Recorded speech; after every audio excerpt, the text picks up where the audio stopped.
ये है 2021 का क्वेश्चन, सीडीएस में पूछा गया है। सेम क्वेश्चन उठा के 2025 में डाल दिया है। आत्मसम्मान आंदोलन, आत्मसम्मान आंदोलन।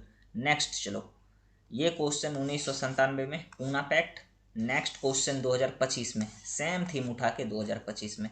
नेक्स्ट क्वेश्चन देखो, सीडीएस 2024 में सेम क्वेश्चन उठा के यहाँ से थीम लिया था असहयोग आंदोलन, यहाँ से असहयोग आंदोलन। चलो नेक्स्ट क्वेश्चन पे, इसी क्वेश्चन से उसने थीम रिपीट किया था असहयोग आंदोलन से 2025 में। यहाँ पे देखो, ये question as it is repeat है। UPSC 2016, UPSC 2025। यहाँ पे क्या कह रहा है, मध्यकालीन भारत में अर्घट्टा के बारे में पूछ रहा है। यहाँ पे देखो, ये सिंचाई के काम आने वाला अर्घट्टा। नेक्स्ट क्वेश्चन देखो, यूपीएससी सीडीएस 2024, ये चोल राजा के बारे में बोल रहा है। यहाँ पे राजेंद्र प्रथम। यहाँ पे देखो यूपीएससी सीएसई, यहाँ पे राजेंद्र चोल के बारे में पूछ रहा है। ये जावा सुमत्रा ये दे दिया था, थोड़ा सा 2 लाइन ज़्यादा बढ़ा के दे दिया ताकि बच्चा उलझ जाए। नेक्स्ट क्वेश्चन देखो, यहाँ पे यूपीएससी सीआईएसएफ में पूछा था। ये क्या पूछ रहा है कि अटलांटिक संधि, वो नाटो के बारे में। नाटो के लिए यहाँ पे ऑप्शन दे रखा था, यहाँ पे निगेटिव ऑप्शन दिया था, लेकिन यहाँ पे पूछ दिया 2025 में। इसी क्वेश्चन से थीम उठा के रिपीट कर दिया कि नाटो के कितने सदस्य देश थे इसमें। इसी क्वेश्चन का थीम बना दिया था। नेक्स्ट क्वेश्चन देखो, यहाँ पे देखो यूपीएससी सीआईएसएफ 2022, और यहाँ से बिम्स्टेक के बारे में पूछा था। ये क्वेश्चन का थीम यहाँ पे बना दिया 2025 में।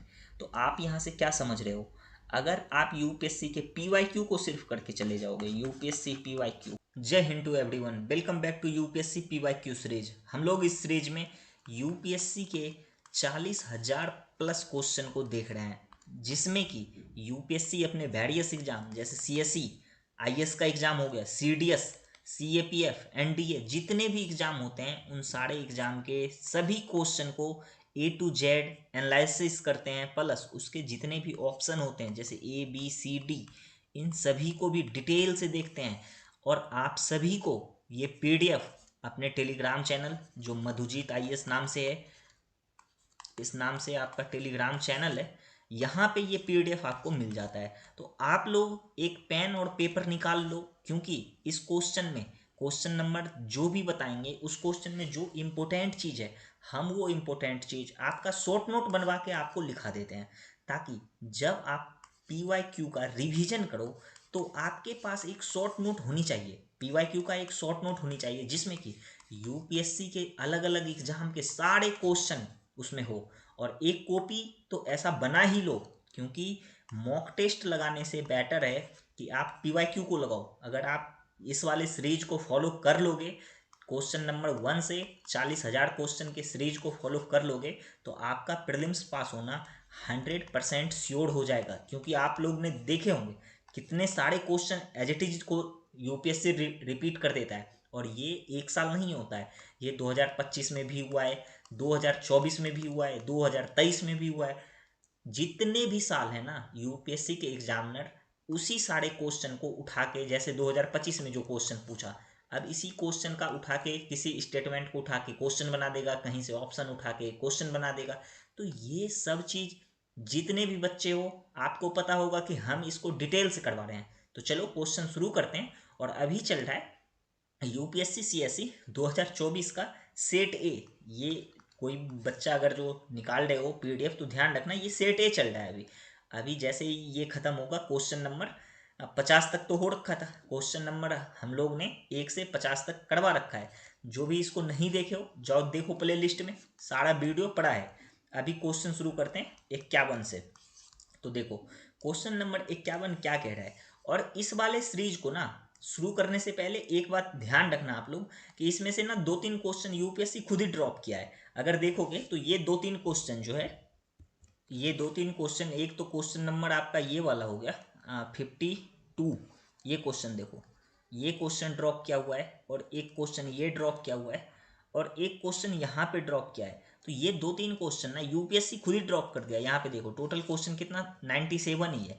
तो आप लोग ध्यान रखना कि कोई भी अगर हम आंसर बता रहे हैं तो वो यूपीएससी का ही आंसर सीट है, ना कि मेरा खुद का कोई आंसर सीट है। अगर हम अलग अलग आर्टिकल को पढ़ते भी हैं तो वहाँ से जो भी आंसर निकलता है, फिर हम उस आंसर को इस वाले सीट से मैच करते हैं, क्या हमने जो आंसर निकाला वो इस वाले सीट से मैच कर रहा है या नहीं। क्योंकि आपको एंड द एंड में यूपीएससी के ही आंसर सीट चाहिए, ना कि किसी कोचिंग का आंसर सीट चाहिए। और यहाँ पे आप लोग को दिख रहा होगा कि ये यूपीएससी ने भी क्वेश्चन गलत कर रखा है। क्वेश्चन नंबर 20, क्वेश्चन नंबर 52 और क्वेश्चन नंबर 57, तो ये 3 क्वेश्चन को यूपीएससी ड्रॉप किया है। तो आप लोग ध्यान रखना, जब हम वहाँ पे बोल देंगे कि ये क्वेश्चन ड्रॉप है तो आप लोग समझ लेना कि आंसर सीट के अकॉर्डिंग ड्रॉप है, ना कि मेरे अकॉर्डिंग ड्रॉप है। तो चलो शुरू करते हैं क्वेश्चन नंबर 51 से। देखो 51 नंबर क्वेश्चन क्या कह रहा है, if the United state of America, question को आराम से पहले वीडियो पॉज करके पढ़ो, उसके बाद सॉल्व करना। If the USA wait to default on its डेब्ट, holder of US treasury bond will not be able to exercise their claims to receive payment. मतलब अगर जिसको इंग्लिश नहीं समझ में आता है वो हिंदी में भी पढ़ सकते हो, लेकिन इकोनॉमी और साइंस टेक का क्वेश्चन जितने भी होते हैं उसको इंग्लिश में ही पढ़ो। इंग्लिश में पढ़ोगे तो बेटर समझ में आएगा। ये बोल रहा है यदि संयुक्त राज्य अमेरिका अपने ऋण पर चूक करता है, तो ये चूक करता है अगर आपको नहीं समझ में आ रहा है क्या है तो यहाँ पे देखोगे, ठीक है। ये दोनों लैंग्वेज मिला के चलो। अगर कोई इंग्लिश मीडियम वाले बच्चे हो तो उसका मतलब ये नहीं है हिंदी वो पढ़ो ही नहीं। इंग्लिश में भी बहुत सारे ऐसे वर्ड होते हैं जो कि हिंदी में आसानी से आपको आंसर तक पहुंचा सकता है। बहुत सारे क्वेश्चन ऐसे दिखाएंगे हम। और जो भी हिंदी मीडियम वाले हो वो तो इंग्लिश कोशिश करो पढ़ने के लिए। ऐसा नहीं है कि इंग्लिश पढ़ना ही नहीं है, क्योंकि आपका इंग्लिश लैंग्वेज भी कंपलसरी है, तो इसलिए इंग्लिश पढ़ना जरूरी है। यहाँ पे देखो क्या कह रहा है, यदि यूएसए संयुक्त राज्य अमेरिका अपने ऋण पर चूक करता है तो यूएस ट्रेजरी बॉन्ड के धारक भुगतान प्राप्त करने के लिए अपने दावों का प्रयोग नहीं कर पाएंगे। मतलब जैसे कि आपने किसी को 1 रुपया दिया, ठीक है, या 10 रुपया दिया, और कल जब आप उससे मांगने जाओ तो वो पैसा देने से मुकर जाए या बोले कि हम पैसा नहीं देंगे, तो वही बोल रहा है, और वो डिफॉल्ट कर जाए, वही बोल रहा है यदि यूएसए अपने ऋण ऋण पर चूक करता है, मतलब डिफॉल्ट ऑन इट्स डेब्ट, तो ये जो होल्डर है ना अपने धारक भुगतान प्राप्त करने के लिए अपने दावों का प्रयोग नहीं कर सकता है। मतलब आप किसी को जो 10 रुपये दिए हो तो आप अपने दावों का प्रयोग नहीं कर सकते हो। आप खुद को अगर यूएसए या फिर धारक मान के देखोगे तो ज़्यादा क्वेश्चन को रिलेट कर पाओगे।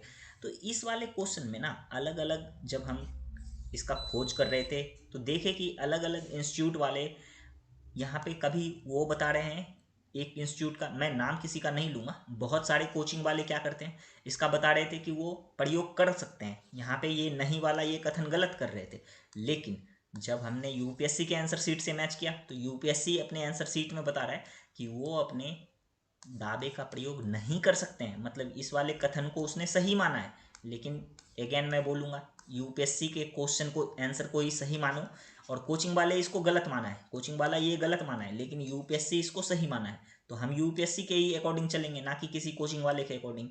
तो ये वाला आंसर क्या हो जाएगा, सही हो जाएगा। मतलब कथन एक आपका सही है।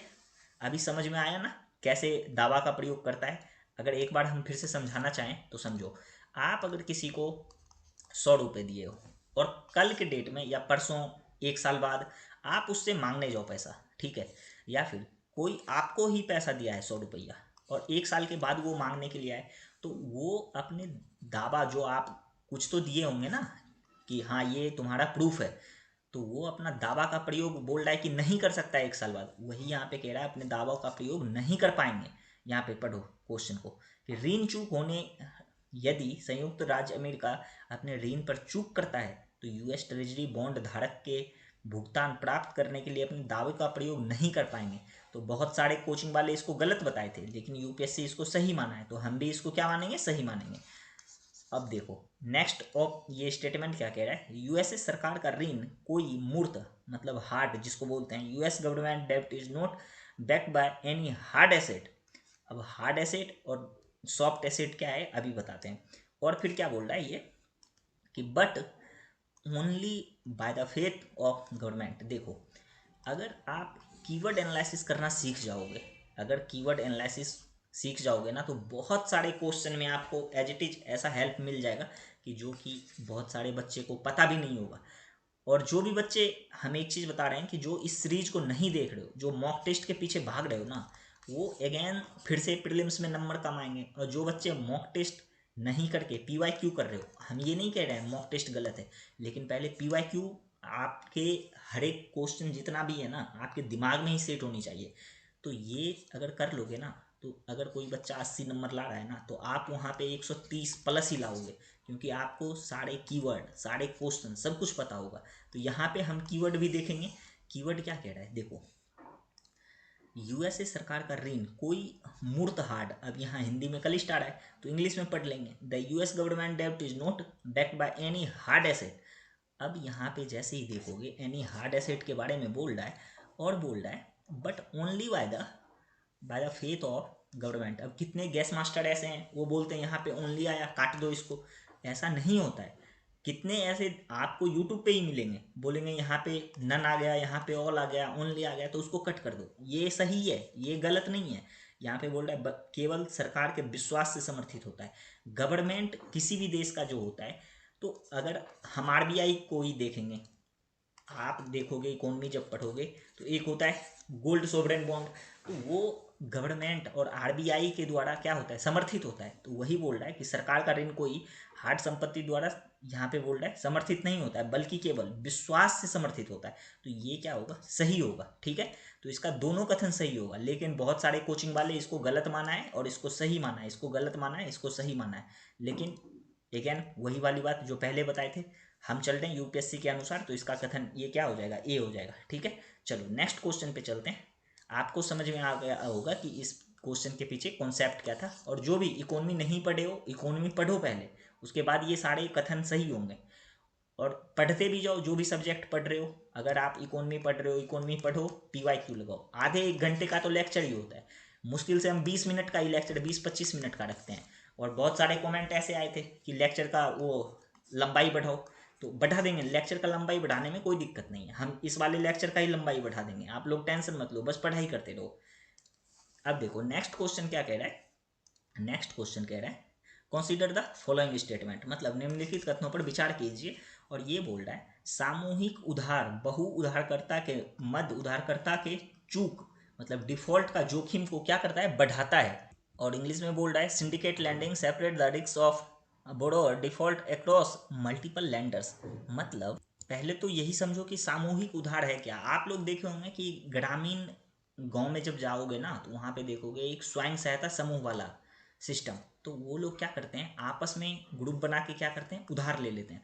तो वो लोग क्या कर रहे हैं, सामूहिक उधार ले रहे हैं। तो समझ में आया सामूहिक उधार, इसका मतलब क्या है, इसका ये जो यहाँ पे वर्ड है, हर एक वर्ड को समझो, कोई जल्दबाजी नहीं है, कोई मॉक टेस्ट और गैसिंग हम करना यहाँ पे नहीं सिखा रहे हैं कि यहाँ पे केवल आए तो आप ये लगा दो वो लगा दो, हम बिल्कुल जेन्युइन आपको जो चीज़ सिखा रहे हैं वहाँ पे चलो। सामूहिक उधार बहु उधारकर्ता, ये सब समझ में आया क्या। सामूहिक उधारकर्ता किसको कहते हैं, मतलब एक समूह में जो उधार लेगा तो उसका जिम्मेवारी सब पे आता है, ठीक है। जैसे कि मान लो 1 लाख रुपया है या 10 लाख रुपया है, ठीक है, इसको 50 आदमी ने उधार लिया है, तो ये 50 आदमी जो है इस ग्रुप में सब पे इसका जिम्मेवारी होगा। वही कह रहा है सामूहिक उधार बहु उधारकर्ता के मध्य उधारकर्ता के चूक डिफॉल्ट का जोखिम को क्या करता है, बढ़ाता है। अब देखो इस वाले क्वेश्चन को ना यूपीएससी क्या किया है, ड्रॉप कर दिया है। लेकिन बहुत सारे जब वो आप चैट जीपीटी या फिर गूगल करोगे, मैंने खुद किया, तो वहाँ पे इस वाले कथन को ना मैंने पाया कि इस ये वाला कथन सही है वहाँ पे। लेकिन अब मेरे सही करने से या फिर गूगल और जितने भी वेबसाइट हैं उसके सही करने से कुछ नहीं होगा, क्योंकि यूपीएससी ने इसको गलत माना है। हालांकि ये क्वेश्चन का कहने का मतलब है कि जब कोई भी सामूहिक उधारकर्ता ऋण है तो उधारकर्ता के मद और उधारकर्ता के चूक डिफॉल्ट का जोखिम को बढ़ाता है। और कृपया यहाँ पे ध्यान दें कि सामूहिक उधार ऋणकर्ता के जोखिम को बढ़ाने और ऐसे वित्तीय अवसर में भाग लेने की क्या करता है, अनुमति देता है, भाग लेने की अनुमति देता है, जो उसके व्यक्तिगत पूंजी के आधार के लिए बहुत बड़े हो सकते हैं। जो किसी मान लो ABCD का कोई व्यक्तिगत पूंजी होगा और उसका पूंजी होगा मान लो 100 रुपये, और उसको लोन चाहिए 10,000 का, 10,000 का उसको क्या चाहिए, लोन चाहिए। तो सामूहिक उधार लेगा ना तो उसका पूंजी और क्या हो जाएगा, बड़ा हो जाएगा, क्योंकि उसके पास कितना था, पहले 100 रुपया था, और 1,000 रुपये का अगर लोन उसको मिल गया सामूहिक उधार से तो उसका पूंजी क्या हो गया, बड़ा हो सकता है। लेकिन इस वाले कथन को क्या बोल रहा है, यहाँ पे बोल रहा है जोखिम को बढ़ाता है। अब पता नहीं आई डोंट नो क्यों इस वाले क्वेश्चन को भी यूपीएससी ने ड्रॉप कर दिया है, इसको ड्रॉप किया है। लेकिन हम लोग इस क्वेश्चन को देखें तो समझे इस क्वेश्चन से। अब इस क्वेश्चन को ज़्यादा डिस्कस करने का कोई फ़ायदा है नहीं, क्योंकि इसको यूपीएससी ने ड्रॉप किया है, तो हम भी इसको ख़त्म करते हैं और जितना चीज़ इससे सीखना था सीख चुके हैं। चलो नेक्स्ट क्वेश्चन पे चलते हैं। और क्वेश्चन नंबर है, देखो जिसको भी ये पढ़ना होगा ना इधर इंग्लिश में पढ़ लेना, तो यहाँ पे भी कट लगा देते हैं। चलो नेक्स्ट क्वेश्चन है क्वेश्चन नंबर 53। आप लोग पढ़ते रहो, ऐसे जितने भी बच्चे हो ना पढ़ रहे हो, बहुत सारे अच्छे अच्छे कमेंट करते हो, तो कमेंट करो जहाँ पे नहीं समझ में आ रहा है ना, कोई भी कंसेप्ट अगर नहीं समझ में आ रहा है तो कमेंट करके पूछो कि यहाँ पे ये नहीं समझ में आया, या फिर जो भी नोट्स बनाने में प्रॉब्लम हो रहा है, या फिर आपको पीडीएफ नहीं मिल रहा है, कुछ भी कोई दिक्कत हो आप लोग बताओ, ठीक है। पीवाईक्यू में ना पीएचडी करवा देंगे आपका, टेंशन मत लो, पीवाईक्यू में पीएचडी करा देंगे, इतना अच्छा से पीवाईक्यू करा देंगे ना। कोई अगर 10,000 15,000 रुपये लेके करवा रहा है और आप लोग विदाउट एनी फीस दे के पढ़ रहे हो, बस पढ़ते रहो।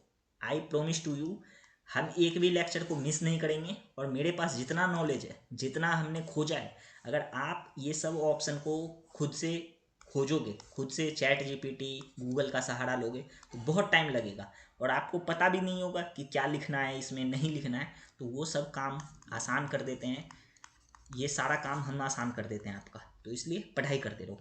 यहाँ पे देखो क्या कहें, डिजिटल रुपए के संबंध में बोल रहा है, consider the following statement in respect of digital rupees. अब देखो ये कह रहा है कि डिजिटल रुपए के संबंध में निम्नलिखित कथनों पर विचार कीजिए। यह भारतीय रिजर्व बैंक आरबीआई द्वारा अपने मौद्रिक नीति के अनुरूप जारी की गई। अब देखो ये सॉवरेन, अब यहाँ पे ये क्या है, राष्ट्रिक। अब जो भी बच्चे सिर्फ हिंदी पढ़ोगे उसको पता ही नहीं चलेगा राष्ट्रिक है क्या, तो इसलिए बोलते हैं इंग्लिश भी पढ़ो। यहाँ पे तो लिख दिया सॉवरेन मुद्रा है। यहाँ पे ध्यान देना, आपको ये चीज़ समझना होगा कि आरबीआई का फंक्शन क्या क्या है। आरबीआई जो है, आरबीआई ये क्या है, बैंकों का बैंक है, ठीक है। अगर ये किसी बैंक को बोल दे कि ऐसा काम करना है, या फिर यही जितने भी भारत में बैंक चलते हैं ना, उसका समझ सकते हो ये मास्टर है, जितने भी बैंक हैं सबका मास्टर है। तो ये सब जितने भी चीज़ें कॉन्सेप्ट हैं आपको पता होनी चाहिए। इकोनॉमी का जब आप वो पढ़ोगे स्टैटिक, तो वहाँ पे पता होनी चाहिए। अगर हम यहाँ पे आपको आरबीआई बताने लगे, आरबीआई का संरचना बताने लगे, इसके बोर्ड ऑफ मेंबर्स कितने होते हैं, तो ये सब में ना फिर लेक्चर बहुत बड़ा हो जाएगा, फिर ये पीवाईक्यू का लेक्चर नहीं रहेगा, फिर ये हो जाएगा आपका स्टैटिक का लेक्चर, इकोनॉमी का। तो आप लोग जहाँ भी इकोनॉमी पढ़ रहे हो वहाँ से इकोनॉमी पढ़ो, यहाँ पे सिर्फ जो भी काम का चीज़ है वो हम डिस्कस करेंगे। ज़्यादा डीप में अगर जाएंगे तो फिर वो हो जाएगा इकोनॉमी का प्योर लेक्चर। तो आप लोग बता देना क्या करना है, ठीक है। यहाँ पे देखो ये बोल रहा है, डिजिटल रुपए के संबंध में निम्नलिखित कथनों पर विचार कीजिए। यह आरबीआई द्वारा अपनी मौद्रिक नीति के अनुरूप जारी की गई सोवरेन मुद्रा है। और अगर दूसरा इसका कथन देखोगे, पहले सारे कथन को पढ़ो। यह बोल रहा है, यह आरबीआई के बैलेंस शीट, तुलन पत्र, अब तुलन पत्र क्या है पता ही नहीं चलेगा उस, इसके लिए पढ़ो बैलेंस शीट, पर देयता के अनुरूप दिखाई देता है। It's appear to liability on RBI's balance sheet. अब यहाँ पे फिर देखोगे तीसरा कथन कह रहा है, यह अपने डिजाइन से मुद्रास्फीति के विरुद्ध बीमाकृत है। ये बोल रहा है कि अगर कोई सोवरेन ऐसा वो डिजिटल रुपया है ना, कोई डिजिटल मनी है, और यहाँ पे ये पढ़ोगे ना, ये बोल रहा है अपने डिजाइन से ही मुद्रास्फीति के विरुद्ध बीमाकृत है। थोड़ा सा ये अटपटा सा नहीं लग रहा है ऐसा, ध्यान दो। अगर यहाँ पे जो समझा रहे हैं वो समझो। अगर मान लो कोई मुद्रा है, कोई सोवरेन हो, या फिर ये वाला डिजिटल हो, या फिर आपके हाथ में जो फिजिकल करेंसी है वो भी है, तो एक बात बताओ कि अगर कोई आपके पास 1 रुपया या 10 रुपया है, ठीक है, या फिजिकल, ये फिजिकल करेंसी है और यहाँ पे डिजिटल करेंसी है, जो चीज़ समझा रहे हैं ना वो चीज़ समझो। फिजिकल करेंसी भी है 10 रुपया का और डिजिटल करेंसी भी है 10 रुपया का। ये दोनों करेंसी जो है ना, दोनों में से कोई भी करेंसी का डिजाइन कैसा भी कर दे, 10 रुपया का नोट है, ऐसा है, यहाँ पे लिखा रहता है 10 रुपया, और यहाँ पे गांधी जी मुस्कुराते रहते हैं, तो इसी का अगर डिजिटल रुपया देखें तो वहाँ पे ये 10 रुपया नहीं होगा, वहाँ पे कोई अंक लिखा होगा, ठीक है, 10 रुपया, या फिर आपके जो भी अकाउंट होंगे उसमें क्या है 10 रुपया का डिजिट लिखा है, लेकिन वहाँ पे कोई गांधी जी का कुछ वो नहीं है। तो ये बोल रहा है अभी कि अगर ये डिजिटल रुपया है ना, अगर इसका डिजाइन कुछ ऐसा कर दें अपने डिजाइन से, यहाँ पे पढ़ो ये क्या बोल रहा है, यह अपने डिजाइन से ही मुद्रास्फीति के विरुद्ध बीमाकृत है। तो अपने डिजाइन से कैसे ये मुद्रास्फीति का वो विरुद्ध हो जाएगा, बीमाकृत तो होगा ही नहीं। इसका डिजाइन कैसा भी कर दे, ऐसा कर दे, ऐसा कर दे, तो क्या इस डिजाइन से ये इन्फ्लेशन के विरुद्ध बीमाकृत हो सकता है, नहीं ना। तो ये क्वेश्चन, ये कथन क्या हो जाएगा, गलत हो जाएगा। और जैसे ये कथन काटोगे, देखो कौन कौन से कथन कट जाएंगे आपके, ये खत्म हो गए, एक कथन तो खत्म हो गए। अब देखो यहाँ पे चौथा कथन पढ़ो क्या बोल रहा है, it is freely convertible against the commercial bank money and cash. ये बोल रहा है फ्रीली कन्वर्टेबल, मतलब आसानी से इसको क्या कर सकते हो, आसानी से कन्वर्ट कर सकते हो against commercial bank and money and cash. यहाँ पे वही बोल रहा है, अगर हिंदी पढ़ोगे तो वो कलिष्ठ हो जाएगा, इसलिए इंग्लिश में पढ़ो। मतलब वाणिज्य बैंक मुद्रा और नकदी के लिए स्वतंत्र रूप से परिवर्तनीय है। मतलब अगर आप किसी को 10 रुपया भेज रहे हो या फिर आपके पास 100 रुपया है, आप किसी को भेज रहे हो तो वो क्या बोलता है, आपको कैश नहीं देंगे। अगर किसी दुकान पे गए आप, ठीक है, आपको फिजिकल पैसे चाहिए, हाथ में पैसे चाहिए 100 रुपया, या फिर आप किसी बैंक के पास गए हो, आपको 100 रुपया कैश चाहिए, आप उसको अगर ट्रांसफ़र करोगे ऑनलाइन, तो वो 100 रुपया क्या कर देगा, कैश दे देगा आसानी से। वही बोल रहा है, यह वाणिज्य बैंक द्वारा मुद्रा और नकदी के लिए स्वतंत्र रूप से क्या है, परिवर्तनीय है, कन्वर्टेबिलिटी। तो ये क्या हो जाएगा, सही हो जाएगा, ये सही है। मतलब 4 सही है। 4 कहाँ पे, यहाँ पे, यहाँ पे। कहने का मतलब हम कहाँ पे पहुँच गए हैं, 50-50 पे। यही 2 कथन में सही है। और हमने क्या बताया आपको कि जब भी आप इस वाले कंडीशन पे पहुंच जाओ 50-50 पे, तो आप हमेशा ध्यान रखो, जिस भी कथन में ज़्यादा स्टेटमेंट आ रहा है, जिस भी ऑप्शन में ना ज़्यादा स्टेटमेंट आ रहा है, उसको हमेशा सही मानो। तो अगर हाँ, हालांकि हम अभी इस दोनों को भी बताएंगे, इसको भी बताएंगे, इसको भी बताएंगे। आप लोग खुद बताओ, जो लॉजिक हम बताए हैं कि जिस भी ऑप्शन में अगर आप यहाँ पे लिखना चाहो तो लिख लो। इसको हटाते हैं और यहाँ पे लॉजिक लिखा रहे हैं। यहाँ पे लिखो, जिस भी 50-50 पे आने पर यहाँ लिख लो, जब कभी 50-50 में फंस जाओ, ठीक है, 50-50 में फंस जाओ तो हमेशा अधिक कथन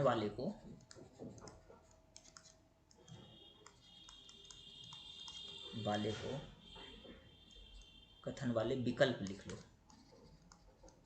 कथन वाले विकल्प को सही मानेंगे। आप ऐसा करोगे ना, तो अगर आप 100 क्वेश्चन ऐसा करोगे तो 100 में से आपका कम से कम 70 क्वेश्चन सही हो जाएगा। 70 क्वेश्चन, और 30 क्वेश्चन आपका में भी हो सकता है गलत हो जाए। तो आप लोग देख रहे हो, अगर 50-50 में भी आपको पता है कि एक्यूरेसी कैसे लाना है, कैसे सटीक आंसर तक जाना है, तो हमेशा क्या करना, अधिक विकल्प वाले के साथ चले जाना, ठीक है।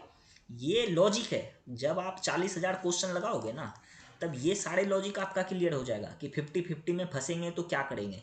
तो ऐसे वाले में 70% क्वेश्चन सही हो जाएगा और 30% क्वेश्चन में भी हो सकता है गलत हो जाए, तो आपका एक्यूरेसी फिर भी 70% आ रहा है निकल के, समझ रहे हो। तो हमेशा ये सब ध्यान रखना। ये सब जब हमने एनालिसिस किया, जब हम अपने टाइम पे जब पढ़ाई कर रहे थे, तो बहुत सारे PYQ लगाए थे, तो ये सारे लॉजिक वहीं से आए हैं। तो आप लोग अब बताओ, ये लॉजिक से कहाँ पे जाओगे, लॉजिक से तो इस पे लगाओगे। हालांकि सही यही है, यही आंसर सही भी है। और ये वाला लॉजिक आप हर क्वेश्चन में लगाओगे, जहाँ पे भी 50-50 में फंसो, यही लॉजिक काम लगाओ। मे भी हो सकता है 2-3 क्वेश्चन गलत भी हो जाए, लेकिन 7-8 क्वेश्चन सही होगा इससे। अगर 10 क्वेश्चन आप लगा रहे हो ना, तो 3 क्वेश्चन भले गलत हो सकता है, लेकिन 7 क्वेश्चन हमेशा सही होगा। तो चलो, अब कथन 1 को देखते हैं। ये तो आपका लिखा दिए कुछ लॉजिक, ऐसे ही लॉजिक लिखाते रहेंगे, ठीक है, टेंशन मत लो आप लोग। देखो ये पढ़ो, क्वेश्चन क्या कह रहा है। क्वेश्चन को, ये कथन को पढ़ो। भारतीय रिजर्व बैंक RBI द्वारा अपनी मौद्रिक नीति के अनुरूप जारी की गई सॉवरेन मुद्रा है। अब एक बात बताओ, कोई भी मुद्रा, जैसे कि आप फोन पे आपके पास पैसा है, ठीक है, या फिर आपके पास फिजिकल पैसा है, तो RBI के द्वारा वो क्या है, सॉवरेन है या नहीं, ये बताओ। अगर आपके पास 100 रुपया है, तो उसको जारी कौन किया है, कौन जारी किया है, RBI जारी किया है। या फिर आपके फ़ोन में 100 रुपया है, फ़ोन पे या फिर गूगल पे, किसी पे भी होगा 100 रुपया, तो जब आप उसको बैंक वाले को दोगे ना, वो आपको 100 रुपया रिटर्न कर देगा। कहने का मतलब ये RBI से क्या है, ये बैक्ड है। तो ये भी क्या हो जाएगा, सही हो जाएगा। समझ में आया कैसे, या नहीं आया, अभी भी लॉजिक क्लियर नहीं हुआ। और देखो दूसरा क्या कह रहा है, RBI के बैलेंस शीट के देयता के रूप में दिखाई देता। अब इसको समझाते हैं, ये क्या कह रहा है, हर एक लाइन को समझाते जा रहे हैं। अगर आपको लग रहा है ना कि टाइम लग रहा है PYQ में, तो PYQ सिर्फ बिल्ड नहीं कर रहे हैं। PYQ बताना होगा तो हम बता देंगे 53 का BCD, आपके पीछे ये सब लॉजिक भी बताते हैं, 50-50 कैसे करोगे, बैलेंस शीट क्या है, ये सब भी बता रहे हैं। तो थोड़ा सा टाइम लगाओ, क्योंकि घर बनने में और झोपड़ी बनने में टाइम लगता है। तो आपको खुद ही पता होगा कि क्या बना रहे हो, आप झोपड़ी बना रहे हो या महल बना रहे हो। तो RBI के तुलन पत्र, मतलब अगर 1,000 रुपया है, ठीक है, 1,000 रुपया, तो ये आरबीआई के बैलेंस शीट पर दिखेगा, चाहे वो आपके फ़ोन पे ही क्यों ना हो या गूगल पे ही क्यों ना हो, वो आरबीआई के बैलेंस शीट पे दिखेगा। कहने का मतलब 1, 2 और 4 क्या हो जाएगा, सही हो जाएगा, ठीक है, और कथन 3 क्या हो जाएगा, गलत हो जाएगा। और कथन 3 कैसे गलत हुआ, ये तो बता दिए कि कैसा भी इसका डिजाइन होगा, कैसा भी डिजाइन होगा तो ये इन्फ्लेशन से प्रोटेक्टेड नहीं है। कैसा भी मान लो ऐसा कुछ डिजाइन ऐसा बना दिया तो इसका मतलब ये नहीं है कि ये जो मुद्रा है ये इन्फ्लेशन से प्रोटेक्ट है। इन्फ्लेशन आएगा तो इसका वैल्यू डिक्रीज हो जाएगा। समझ में आ गया? चलो नेक्स्ट क्वेश्चन पे बढ़ते हैं, इसको रिलीज करते हैं। Just wait 1 minute. आपको जितने भी लॉजिक लिखा रहे हैं सब लॉजिक को लिखते जाओ, बहुत काम आएगा आगे जब रिवीजन करोगे ना, फिर पता चलेगा कि नंबर कैसे आ रहे हैं और कैसे बढ़ रहे हैं आपके नंबर, आपको खुद पता चलेगा। पहले एक बार पढ़ लो पूरा। अब देखो क्वेश्चन नंबर 44, ये हिस्ट्री का क्वेश्चन है। ये बोल रहा है प्राचीन भारत के संदर्भ में गौतम बुद्ध को सामान्यतः निम्नलिखित में से किस उपनामों से जाना जाता है। अब देखो ये वाला क्वेश्चन ना अगर यहाँ पे पढ़ोगे तो इंग्लिश में बौद्ध धर्म और जैन धर्म यूपीएससी का फेवरेट टॉपिक है, बौद्ध और जैन। तो कोई भी बच्चा जो हिस्ट्री पढ़ रहे हो, जो पहली बार पढ़ रहे हो, ठीक है, कितने बच्चे ऐसे भी जुड़े हैं जो फर्स्ट टाइम दोगे पेपर, तो वो बौद्ध धर्म और जैन धर्म वाला टॉपिक मतलब 100% कर लेना, कोई टॉपिक छोड़ देना चलेगा। 2-3 टॉपिक हैं हिस्ट्री में, हालांकि जब हिस्ट्री का क्लास होगा तो बता देंगे स्टार लगा के कि कौन कौन से टॉपिक करना है। एक विजयनगर हो गया, ठीक है, उसमें बहमनी साम्राज्य, मराठा वगैरह, और ये बौद्ध जैन गुप्ता, ये सब बहुत इंपॉर्टेंट टॉपिक है। तो देखो यहाँ पे क्या कह रहा है कि प्राचीन भारत के संदर्भ में गौतम बुद्ध को सामान्यतः निम्नलिखित में से किस उपनाम से जाना जाता था। अब गौतम बुद्ध का यहाँ पे बोल रहा है कि इसमें कौन कौन सा नाम है, और यहाँ पे क्वेश्चन स्टेटमेंट दे रखा है न्यायपुत्र, शाक्यमुनि, तथागत। अब एक सीरियल आता था अगर आप लोग ने देखे होंगे तो उस सीरियल में ना गौतम बुद्ध का नाम क्या रहता है, तथागत रहता है। आप दंगल या कोई एक ऐसा आता था, उस पर ध्यान देना, कभी अगर देखोगे ना टीवी वीवी तो देखना, उस पर एक सीरियल आता है, उस पर गौतम बुद्ध का नाम क्या होता है, तथागत रहता है। अब यहाँ पे जो ये न्यायपुत्र है, शाक्यमुनि, तथागत, इन सब के बारे में जो चीज़ लिखा रहे हैं, चलो नोट डाउन करो। तो फटाफट से कॉपी निकालो, खोलो और लिखो जल्दी से। देखो ये तथागत और शाक्यमुनि जो है ना, ये उपनाम गौतम बुद्ध का है। ये वाला शाक्यमुनि और तथागत ये किसका नाम है, ये नाम गौतम बुद्ध का है। अगर आप लोग ऐसा वाला पीडीएफ निकाल के पढ़ रहे हो तो उसी पे लिख दो गौतम बुद्ध, ठीक है। शाक्यमुनि और तथागत किससे संबंधित है, गौतम बुद्ध से। लेकिन ये न्यायपुत्र जो है ना, न्यायपुत्र या फिर नटपुत्र, इसको आप ऐसे भी लिख सकते हो। Just wait 1 minute. यहाँ पे अगर हम लिख दें ये नया पुत्र है, नया पुत्र, ठीक है, या फिर इसको आप ऐसे भी पढ़ सकते हो नटपुत्र। तो ये किससे संबंधित है पता है, ये महावीर से संबंधित है। ध्यान रखना ये किसका उपनाम है, महावीर का। ये उपनाम है महावीर का। और ये जो है ना, ये अब अगर क्वेश्चन आ जाए कि न्यायपुत्र ये महावीर का नाम है और ये किस भाषा से संबंधित है, तो ये जो है ना पाली भाषा से संबंधित है। यहाँ पे ये किस भाषा से संबंधित है, पाली भाषा से। जब अलग अलग आर्टिकल को सर्च करोगे तो पता चलेगा ये पाली भाषा से संबंधित है। और देखो ये है ना निघंट, या इसको नटपुत्र को क्या पढ़ सकते हो, निघंट भी पढ़ सकते हो। निघंट, निघंट या नटपुत्र शब्द का शाब्दिक अर्थ होता है ज्ञात्रिक, ज्ञात्रिक, ज्ञात्रिक वंश का नगन तपस्वी कहलाता है। ज्ञात्रिक वंश का क्या कहलाता है, ये नगन तपस्वी।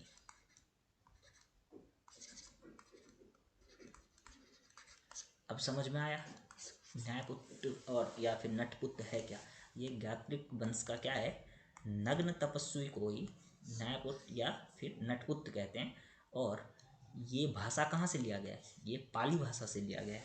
ठीक, इतना समझ में आ गया होगा क्या कह रहे हैं। अब देखो कालांतर में ना जब धीरे धीरे ये सब बढ़ते गया तो वर्धमान महावीर को संदर्भित करने के लिए ये ज्ञात्रिक वंश जो है ना, ये किससे संबंधित है, ध्यान रखना, ये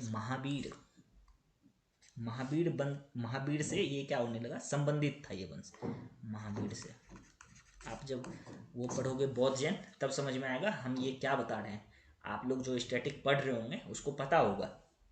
अब देखो, तथागत, ये जो है तथागत, इसका क्या मतलब होता है इसको समझो। तथागत का अर्थ होता है वह जिसने खुद को मृत्यु और जन्म के अंतहीन चक्र से मुक्त कर लिया है। मतलब अगर कोई तथागत खुद को कहता है तो वो जन्म, और एक साइड अगर हम लिख दें मृत्यु से, ये जन्म से भी और मृत्यु से भी जब खुद को स्वतंत्र कर लेता है, मतलब खुद को फ्री कर लेता है, ठीक है, तो उसको क्या बोलेंगे, तथागत बोलेंगे। समझ में आ गया ना। अगर यहाँ पे लिखना चाहो, अगर पूछ ले यूपीएससी का कोई ठीक नहीं है, कहाँ से उठा के क्या पूछ ले, ये आप लोग नोट डाउन कर लिए होंगे, इसको मिटाते हैं। देखो, अगर पूछ ले तथागत का अर्थ क्या होगा, तो तथागत का अर्थ होगा जो जन्म और मृत्यु से खुद को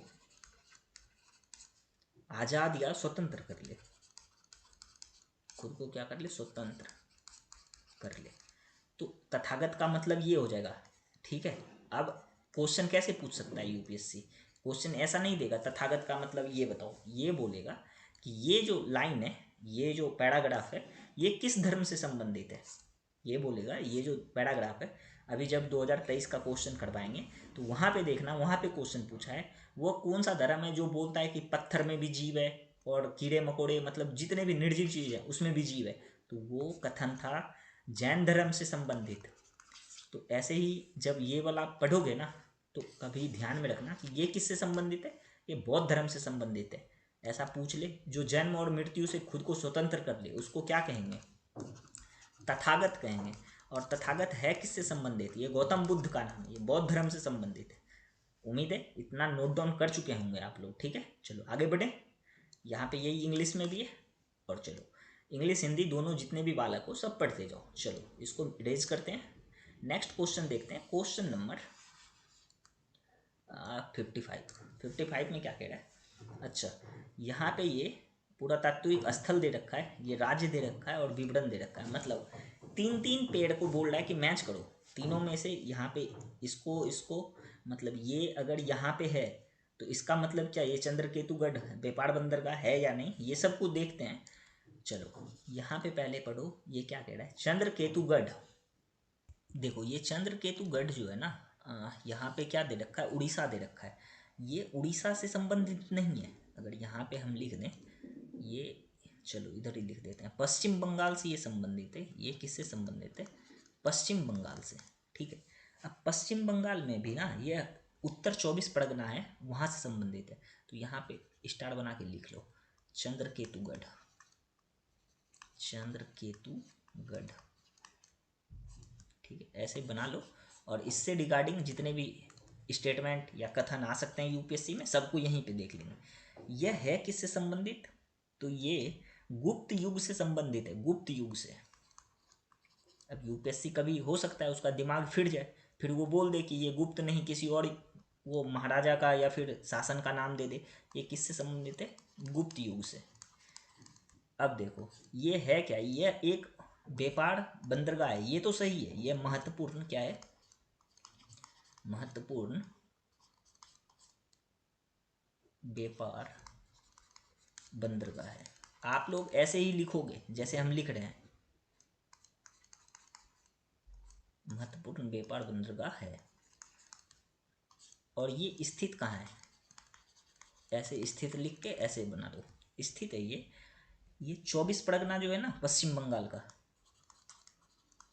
पश्चिम बंगाल 24 परगना डिस्ट्रिक्ट है वहाँ पे, वहीं पे ये स्थित है।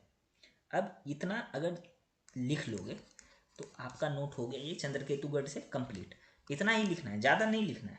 अब देखो अगर नेक्स्ट देखोगे तो ये हो क्या जाएगा, ये यहाँ पे पहले पढ़ो, ये गलत हो जाएगा ना, आपको तुरंत, आपको खुद ही पता है ये कैसे गलत हुआ, क्योंकि यहाँ पे क्या दे रखा है, उड़ीसा दे रखा है। और ये है कहाँ से संबंधित, ये 24 परगना से संबंधित है। इसको काट दो, यहाँ पे लिख सकते हो पश्चिम बंगाल 24 परगना, यहाँ पे लिखा दिए स्थित कहाँ है, तो ये हो गया आपका गलत। अब ये क्या कह रहा है, ईमान गाँव, ये पढ़ोगे ना जब आप एनसीईआरटी जब पढ़ोगे तो एनसीईआरटी का ही चैप्टर है, उसमें भी इनाम गांव के बारे में आएगा और वहाँ पे एक बच्चा कुछ कहानी कह रहा है, घूमने जा रहा है वो, तो वहीं पे कहानी कह रहा है, तो इनाम गांव का वहीं पे वर्णन आएगा और ये सही है, ये महाराष्ट्र से ही संबंधित है। आगे जब CDS का क्वेश्चन करवाएंगे तो वहाँ पे बताएंगे ये वाला क्वेश्चन कैसे रिपीट है, ये CDS से ये स्टेटमेंट उठाया गया है। अब देखो, तो ये कथन हम क्या मान लेंगे, सही। जो स्टैटिक पढ़े होंगे, NCERT पढ़े होंगे तो उसको पता होगा, ये हो जाएगा सही। इनाम गांव कहाँ संबंधित है, महाराष्ट्र से संबंधित है। और ये क्या बोल रहा है, नेक्स्ट क्वेश्चन देखो, नेक्स्ट कथन क्या बोल रहा है, मांडू ये कहाँ बोल रहा है, ये केरल में और महापाषाण स्थल है। तो यहाँ पे देखो, ये जो मांडू है ना केरल में, यहाँ पे क्या होता था, यहाँ पे अगर हम लिख दें मांडू, मंगडू,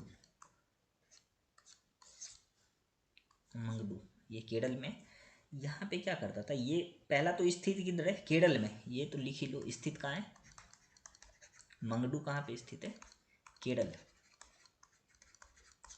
केरल में भी अष्टमुदी झील के दक्षिण किनारे पे स्थित है। अगर हो सके यहाँ पे कथन भी बदल दे, उत्तर बोल दे, तो अष्टमुदी लेक जो है ना, अष्टमुदी झील के किधर, दक्षिण में स्थित है, दक्षिण में। अब हो सके UPSC सारा स्टेटमेंट सही दे दे और इसको दक्षिण के जगह पे उत्तर कर दे, आपको पता ही नहीं होगा ये उत्तर है या दक्षिण है, तो पढ़ लो ध्यान से। ये अष्टमुदी झील की किधर है, दक्षिण में स्थित है, मंगडू नामक वो जो जगह है। और यहाँ पे क्या किया जाता था, मध्य ये महापाषाण जो है ना, ये महापाषाण काल में यहाँ पे कलश समाधान जो अस्थि होती थी ना, उसको यहाँ पे रखा जाता था, उसी स्थल के नाम से जाना जाता है ये। तो यहाँ पे लिख सकते हो आप कि कलश समाधान, ये किस लिए फेमस, किस लिए, कलश समाधान धान के लिए प्रसिद्ध। अब भी समझ में आया क्या, ये मांगडू है कहाँ पे और ये किधर है, अष्टमुदी झील के उत्तर है, दक्षिण है, और फिर ये किस लिए प्रसिद्ध है, कलश समाधान के लिए प्रसिद्ध है, कलश में अस्थि के समाधि के लिए ये क्या है, प्रसिद्ध है।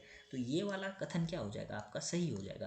कहने का मतलब ये कथन आपका सही है, 2 सही है और 3 सही है, ये दोनों कथन सही है। जस्ट वेट मिनट, इसका कलर चेंज कर देते हैं। अब यहाँ पे बोल रहा है सालिउंडम, यहाँ पे अगर जस्ट यहाँ पे लिख देते हैं सालिउंडम।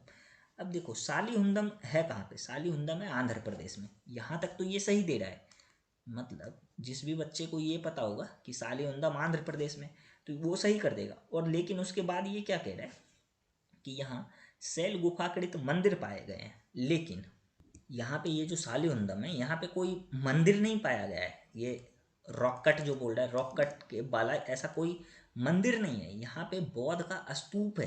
तो ये जो मंदिर दे रखा है ना, यहाँ पे है क्या, बौद्ध स्तूप, बौद्ध स्तूप है। तो आप लोग एक चीज नोटिस कर रहे हो कि कैसे कैसे थोड़ा सा स्टेटमेंट को ट्विस्ट करके गलत करवा देता है।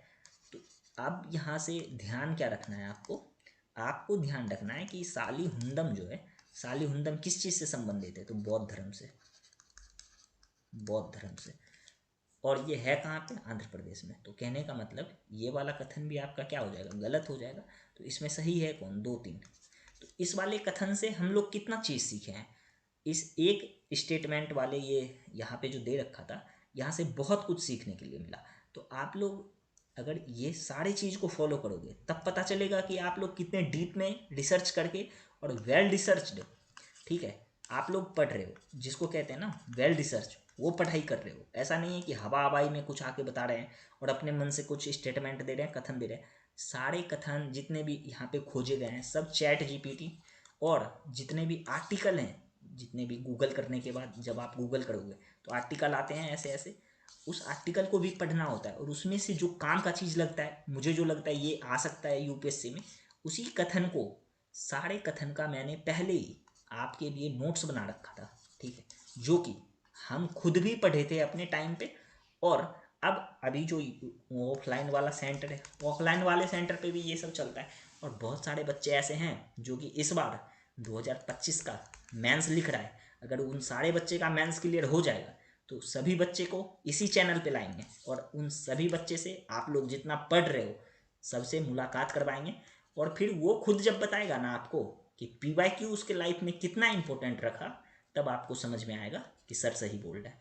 तो आज की क्लास यहीं पे रखते हैं, वरना ज़्यादा लंबा क्लास हो जाएगा। हालांकि क्वेश्चन तो बहुत सारे हैं, ये नेक्स्ट क्लास में करवा देंगे। धीरे धीरे पढ़ो। जिसको लगता है कि लेक्चर छोटा है तो एक दिन में 2 लेक्चर देख लो, 3 लेक्चर देख लो। देखो, हम एक दिन में करवाने का 100 क्वेश्चन भी करवा सकते हैं। फिर वो मत बोलना कोई कि डीप रिसर्च नहीं है, इस पर कुछ ऐसा रिसर्च नहीं है करने का। हम ये भी बोल सकते हैं 1 का बी, 2 का सी, 3 का डी, ऐसे भी सही करवा सकते हैं। लेकिन उससे आपका कोई फ़ायदा नहीं होगा। जब तक आप रिसर्च नहीं करोगे क्वेश्चन पे, कोई फ़ायदा नहीं होगा। इसलिए टाइम भले लग रहा है, आप लोग सीखो उसको एक बार बैठ के। टाइम इधर उधर लगाने से बेटर है पढ़ाई की चीज़ सीखो। तो चलो, मिलते हैं आप लोग से नेक्स्ट वीडियो में। और जो टेलीग्राम चैनल नहीं ज्वाइन किए हो, टेलीग्राम चैनल ज्वाइन कर लो। ये वाला टेलीग्राम चैनल है, ठीक है। वहाँ पे सारे लेक्चर का PDF मिल जाएगा। चलो, मिलते हैं नेक्स्ट क्लास में। तब तक के लिए जय हिंद, जय भारत।